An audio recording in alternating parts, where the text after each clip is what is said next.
తెలంగాణ రాష్ట్ర సర్కారు ఇటీవల నిర్మించినటువంటి ఇంటింటి సమగ్ర కుటుంబ సర్వే ఏదైతే ఉందో దానికి సంబంధించినటువంటి వివరాలన్నింటినీ కూడా ఆన్లైన్లో ఎంట్రీ చేస్తున్నటువంటి పరిస్థితి.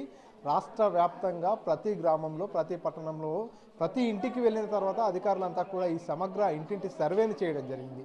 దీంతో ఈ సర్వే చేసినటువంటి వివరాలన్నింటినీ కూడా ఆన్లైన్లో గత 3 రోజుల నుంచి కూడా ఎంట్రీ చేస్తున్నారు. ఉమ్మడి మహబూబ్నగర్ జిల్లాలో ఈ ప్రక్రియ అంతా కూడా కొనసాగుతున్నటువంటి పరిస్థితి. ప్రస్తుతం మనం మహబూబ్నగర్ పట్టణంలో ఉన్నటువంటి మున్సిపాలిటీలో ఉన్నాం. ఇక్కడ పూర్తిగా ఎవరైతే ఎన్యూమరేటర్లు కావచ్చు, అదేవిధంగా డాటా ఎంట్రీ ఆపరేటర్లు వీరందరూ కూడా పూర్తిగా ఏదైతే సమగ్ర ఇంటింటి కుటుంబ సర్వేకి సంబంధించినటువంటి వివరాలన్నీ కూడా మొదట వీరంతా ఒక ఫామ్లో ఫిలప్ చేయడం జరిగింది. కాబట్టి ఆ ఫామ్లో ఉన్నటువంటి వివరాలన్నింటినీ కూడా ఆన్లైన్లో నమోదు చేస్తున్నటువంటి ప్రక్రియ అయితే కొనసాగుతున్నటువంటి పరిస్థితి.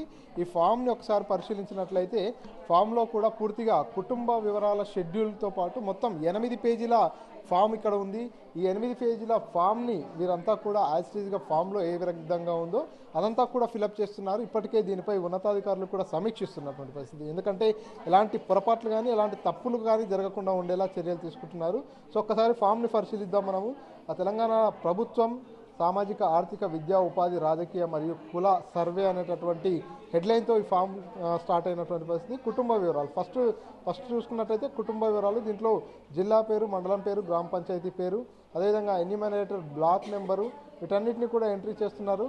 ఆ తర్వాత కుటుంబ క్రమసంఖ్యను కూడా ఎంట్రీ చేస్తున్నారు. ఆ తర్వాత రెండవది చూసుకున్నట్టయితే పార్ట్ 1 కుటుంబ యజమాని మరియు కుటుంబ సభ్యుల వ్యక్తిగత వివరాలు ఈ పేజీలో ఉన్నాయి.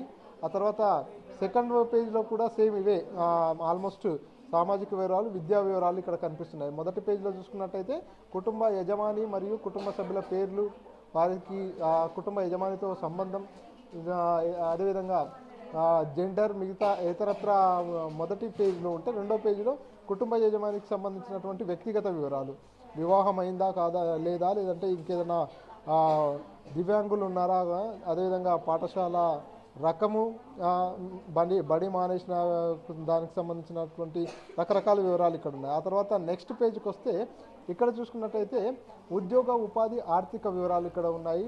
ఆ కుటుంబంలో ఎంతమంది ఉన్నారు, ఎవరెవరు ఎటువంటి ఉద్యోగాలు చేస్తున్నారు, ఎటువంటి ఇన్కమ్ సోర్స్ ఉందనే దానికి సంబంధించినటువంటి వివరాలు. ఆ తర్వాత భూమికి సంబంధించిన వివరాలు, భూమి ఉందా లేదా, ఎన్ని ఎకరాల భూమి ఉంది, అదేవిధంగా అది అసైన్డ్ భూమా లేదంటే అటవీ హక్కు భూమా, పట్టా భూమా, ఇతరత్ర వివరాలన్నీ కూడా దీంట్లో ఎంట్రీ చేస్తున్నటువంటి పరిస్థితి. ఆ నెక్స్ట్ పేజ్లో చూసుకున్నట్టయితే రిజర్వేషన్ ప్రయోజనాలకు సంబంధించినటువంటి ఫామ్ ఇక్కడ కనిపిస్తుంది. ఇక్కడ పూర్తిగా విద్యా ప్రయోజనాలు, ఉద్యోగ ప్రయోజనాలకు సంబంధించి అవన్నీ కూడా ఇక్కడ ఎంట్రీ చేసుకుంటున్నారు. ఆ తర్వాత కుటుంబ యజమాని మరియు కుటుంబ సభ్యుల వివరాలు, రాజకీయ నేపథ్యంకు సంబంధించింది. వీరు ఏదైనా రాజకీయ పార్టీలో కొనసాగుతున్నారా, వారు గతంలో ఏదైనా ప్రజాప్రతినిధిగా పనిచేశారనేటటువంటి వివరాలు కూడా ఇక్కడ సేకరించినటువంటి పరిస్థితి. సో మొత్తంగా కుటుంబ వివరాలన్నీ కూడా లాస్ట్ పేజ్లో ఉన్నాయి.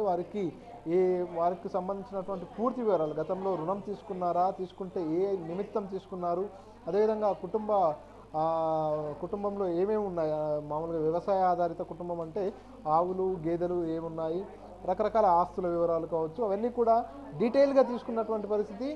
సో మొత్తానికి 8 పేజీల ఈ బుక్లెట్కి సంబంధించి అన్ని వివరాలు కూడా ప్రతి ఇంటికి తిరుగుతూ ప్రతి వ్యక్తితో కూడా తెలంగాణ రాష్ట్రంలో ఉన్నటువంటి ప్రతి ఒక్కరి దగ్గర కూడా ఈ సర్వే నిర్వహించడం జరిగింది. ఈ సర్వే ఆధారంగానే పూర్తిగా రాష్ట్ర ప్రజల స్థితిగతులన్నింటినీ కూడా తెలుసుకొని వారందరికీ ఎటువంటి పథకాలు ఇంప్లిమెంటేషన్ చేయాలి, ఇంకా ఇతరత్ర అంశాలపై చర్చలు జరిపేందుకు ఏదైతే సమగ్ర కుటుంబ సర్వే ఉందో ఇదంతా కూడా చేసినటువంటి పరిస్థితి. దీనికి సంబంధించి ఆన్లైన్లో కూడా ఎంట్రీ చేస్తున్నారు. ఒకసారి ఆన్లైన్లో ఎంట్రీ చేస్తున్నటువంటి విధానం కూడా చూస్తున్నాం మనం.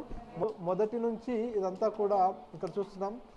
వీరంతా ఫామ్లో ఏ విధంగా ఉందో అదే రకమైనటువంటి వివరాలన్నింటినీ కూడా ఎంట్రీ చేస్తున్నారు. ఒక ఎన్యూమరేటర్ సహాయంతో డాటా ఎంట్రీ ఆపరేటర్ కూడా ఇక్కడ పూర్తిగా వివరాలన్నీ కూడా ఆన్లైన్లో నమోదు చేస్తున్నటువంటి పరిస్థితి. ఒకసారి ఇక్కడ డాటా ఎంట్రీ ఆపరేటర్తో కూడా మాట్లాడించే ప్రయత్నం చేద్దాం.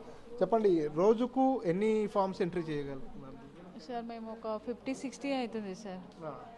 ఎంత టైం పడుతుందమ్మా ఒకదాన్ని? అంటే స్పీడ్ కొడితే ఒక 10 మినిట్స్ సార్, 10 మినిట్స్ 5 మినిట్స్, కొంచెం స్లో అయితే ఒక 20 మినిట్స్ అవుతుంది సార్. అంటే మామూలుగా ఇందులో ఏదైనా ఫామ్లో స్పెల్లింగ్ మిస్టేక్లు కానీ ఏదైనా ఉంటే సరి చూస్తున్నారు, లేకపోతే ఫామ్లో యాజ్ ఇట్ ఈస్గా ఉన్నది? లేదు సార్, సరి చేసి ఎన్మినేటర్ ఉంటారు కదా సార్, రాసిన వాళ్ళ ఎన్మినేటర్ ఉంటారు కాబట్టి వాళ్ళు చెప్పేదాన్ని బట్టి మనం రాస్తాం. ఎన్ని రోజులు స్టార్ట్ అయింది? గత 4 days సార్. 4 days. సో ఎట్లా ఉందమ్మా ఇంటర్నెట్ కానీ మిగతా అన్నీ బాగానే ఉన్నాయి సార్, పర్వాలేదు, అన్నీ మంచిగానే ఉన్నాయి. మేము ఒక 60 దాకా చేస్తాం సార్. సో దాదాపుగా 3 రోజుల నుంచి కూడా ఈ ప్రక్రియ అంతా కూడా కొనసాగుతున్నట్టుగా ఇక్కడ ఉన్నటువంటి ఆపరేటర్ తెలియజేసినటువంటి పరిస్థితి. తోడుగా ఎవరైతే ఎన్యూమరేటర్ ఈ డాటా మొత్తం పూర్తిగా ఈ ఫామ్స్ ఏవైతే ఉన్నాయో వివరాలు సేకరించినటువంటి ఎన్యూమరేటర్ కూడా డాటా ఎంట్రీ ఆపరేటర్ పక్కనే కూర్చొని దగ్గరుండి ఈ వివరాలన్నీ కూడా ఎంట్రీ చేయిస్తున్నటువంటి పరిస్థితి. పూర్తిగా రోజులో 50 నుంచి 60 దాకా కూడా ఫామ్స్ అన్ని కూడా ఫిలప్ చేస్తున్నట్టుగా వీరు చెప్తున్నటువంటి పరిస్థితి. పూర్తిగా రాష్ట్ర సర్కారు దీనిపై ప్రత్యేక దృష్టి సారిస్తున్నటువంటి నేపథ్యంలో ఎలాంటి ఇబ్బందులు తలెత్తకుండా ఉండేలా అన్ని రకాల చర్యలు తీసుకుంటున్నటువంటి పరిస్థితి కనిపిస్తుంది. కెమెరా పర్సన్ నరసింహరెడ్డితో మణికంఠ, RTV, మహబూబ్నగర్ నుంచి. మరిన్ని వీడియోస్ కోసం ఛానల్ ని సబ్స్క్రైబ్ చేయండి. లేటెస్ట్ అప్డేట్స్ కోసం వాట్సాప్ ఛానల్ ని ఫాలో అవ్వండి. ఆ లింక్ డిస్క్రిప్షన్ లో ఉంది.